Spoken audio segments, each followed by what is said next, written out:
आपण दिलेल्या माहितीनुसार महाराष्ट्रातील आणि देशातील हवामान परिस्थितीचा सविस्तर अंदाज खालीलप्रमाणे.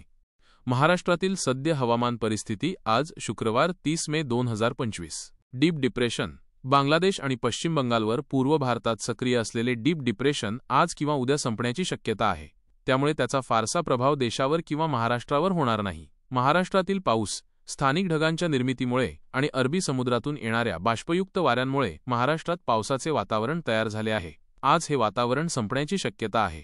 आज विदर्भ, मराठवाड्याचा पूर्व भाग आणि दक्षिण कोकणात पावसाळी वातावरण राहील. चंद्रपूर, गडचिरोली, नागपूर, भंडारा, गोंदिया, वर्धा या जिल्ह्यांत थोडी पावसाची शक्यता आहे. उत्तर महाराष्ट्र, पश्चिम विदर्भ, मध्य महाराष्ट्र आणि उत्तर कोकणात पावसाचा जोर कमी झाला आहे. आज महाराष्ट्रातील बहुतांश भागात पाऊस उघडेल. इतर अरबी समुद्रात एक पावसाळी क्षेत्र आहे आणि हिमालयन पर्वतरांगांवर हलके वातावरण तयार झाले आहे.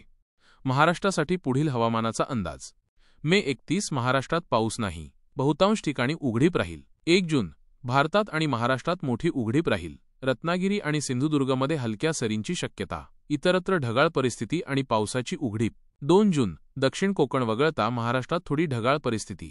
3 जून महाराष्ट्रात ढगाळ परिस्थिती. एखाद दुसऱ्या ठिकाणी विरळ ढगाळ परिस्थिती आणि कोकणात हलका शिडकावा. 4 जून महाराष्ट्रात उघडीप. उत्तर महाराष्ट्र आणि विदर्भात हलकी ढगाळ परिस्थिती तयार होऊ शकते. 5 जून महाराष्ट्रात केवळ ढगाळ परिस्थिती. उत्तर महाराष्ट्रात वातावरणात बदल होण्याची शक्यता. 6 जून दोन्ही समुद्रांमध्ये हवामानाचे बदल सुरू होतील. विदर्भाकडून ढगाळ वातावरण वाढू शकते. नाशिक, पालघर, जळगाव, अकोला, अमरावतीमध्ये वातावरण बदलण्याची शक्यता.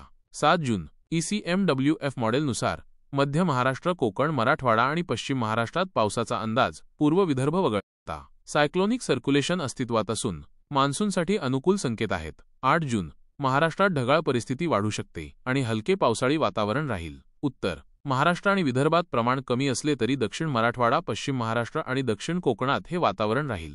रात्री अमरावती, अकोला, जालना, वाशिम, हिंगोली, नांदेड, परभणी, बीड, लातूर, धाराशिव, सोलापूर भागात पावसाचा अंदाज. 9 जून सातारा, सांगली, कोल्हापूर, रायगड, रत्नागिरी, सिंधुदुर्ग या भागात पावसाळी वातावरण असू शकते.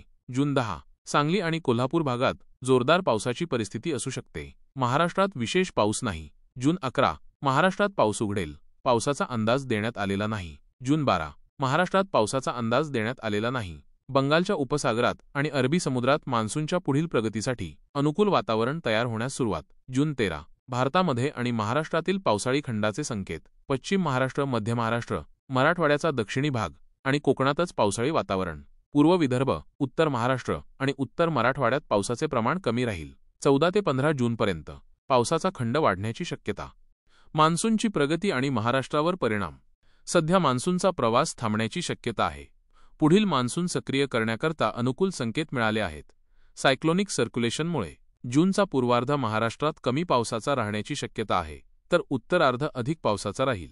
शेतकऱ्यांसाठी सूचना. मोठी उघडीप मिळणार असल्याने पेरणी आणि मशागतीची कामे करण्यासाठी वेळ मिळेल. हलक्या स्वरूपाचा पाऊस असल्याने वापसाला बाधा येणार नाही. जिथे पावसाची गरज आहे तिथे आंबवणी, पेरणीनंतरचा पाऊस होण्यापुरतीच गरज पडेल. आपणास व्हिडिओमधील माहिती महत्त्वपूर्ण वाटल्यास लाईक करा, शेअर करा. जर आपण चॅनलवर नवीन असाल तर चॅनलला सबस्क्राईब करा. धन्यवाद. जय हिंद, जय महाराष्ट्र, जय बळीराजे.